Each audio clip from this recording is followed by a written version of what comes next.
In this episode, we're talking about lucid dreams.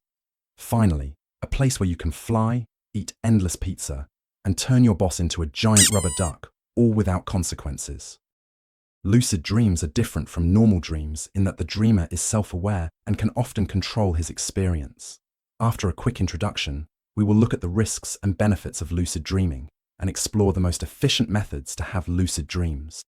Dreams occur mostly during the rapid eye movement phase of sleep, a phase that represents roughly an hour and a half in an 8 hours night. During that sleep phase, the electroencephalographic activity resembles the activity of a waking brain. You can have dreams in other phases too, but those dreams are usually shorter and less vivid. There are different levels of lucidity. To be considered as a complete lucid dreaming experience, the dreamer should be aware that he is dreaming. He should also know that he can control the dream, be able to think consciously, and understand that the actions in the dream don't affect the real world. Lucid dreaming was considered pretty out there in the 70s, like bell-bottoms and disco balls. Thankfully, both the research and the fashion have come a long way. The subject has been popularized since the 1980s by Stephen LaBerge, who was one of the first to study it scientifically, at a time when it was mostly in the domain of New Age publications in connection with astral projection and rituals.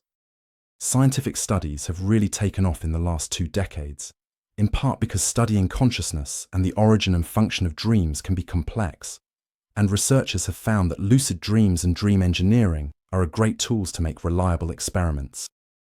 For example, they can instruct participants to signal when a lucid dream starts by moving their eyes in a specific pattern, then monitor brain activity when they proceed to a series of predefined tasks. It's like Morse code for dreams. 1 blink for, look at me, I'm flying.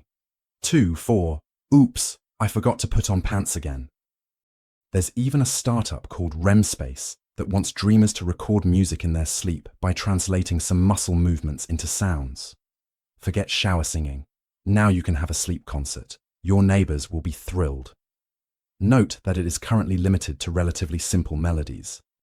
With that said, if you are looking how to lucid dream tonight, just like that without training, I'm afraid that your odds are as slim as finding a matching sock in the laundry.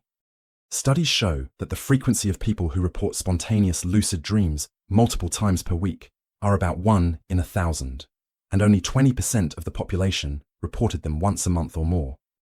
The good news, however, is that you can learn it.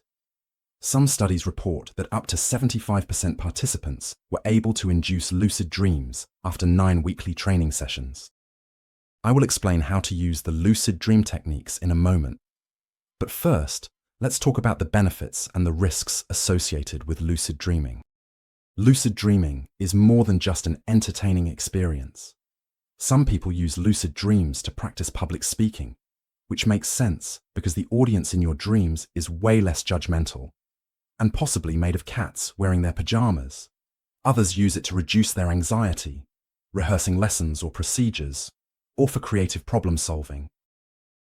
There are even records of successful uses for weight loss, as the subject controlled their cravings by eating as much as they want during the dream. The best part is not having to dream about going to the gym to burn all the calories. Clinically, it has been used as a treatment for recurrent nightmares and PTSD, and as a rehabilitation method for injuries and motor disorders. Some athletes use lucid dreaming for training too. The main risk associated with lucid dreaming is to disrupt your sleep hygiene, especially if you do it too frequently or use methods that require interrupting your sleep. People who already suffer from psychosis or sleep paralysis could also worsen their conditions. Methods used to induce lucid dreams can be separated in 3 groups: cognitive techniques, external stimulation, and medication. We won't cover medications, as there are risks involved and it's unnecessary. Just know that a particular treatment used for Alzheimer's disease has been found to induce lucid dreams in 90% of patients.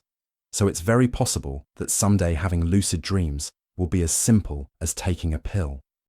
In the meantime, there are cognitive techniques that can be very easy to learn. The counting technique, for example, simply requires that you count 1, I am dreaming, 2, I am dreaming, and so on. If you lose count, congratulations. You're either dreaming or really bad at counting. Like most techniques, it works best if you have already slept a little bit, like when you wake up between 2 sleep cycles, or if you take a morning nap. Dream journaling requires more work, but it can help you remember your dreams and control them better. Before sleeping, you can write what you intend to dream about.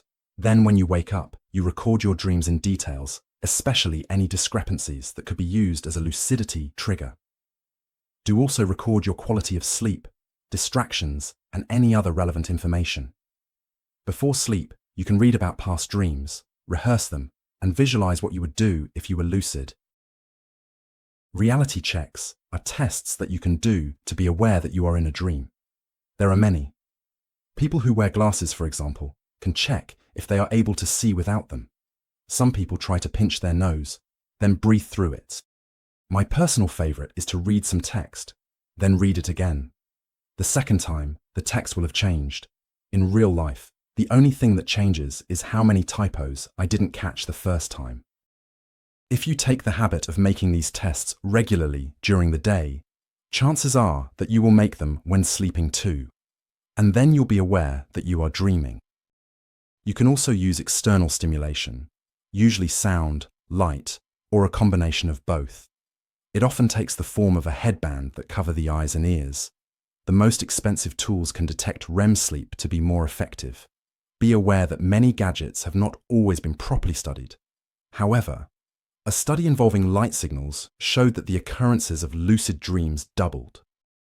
You will obtain the best results by mixing different techniques.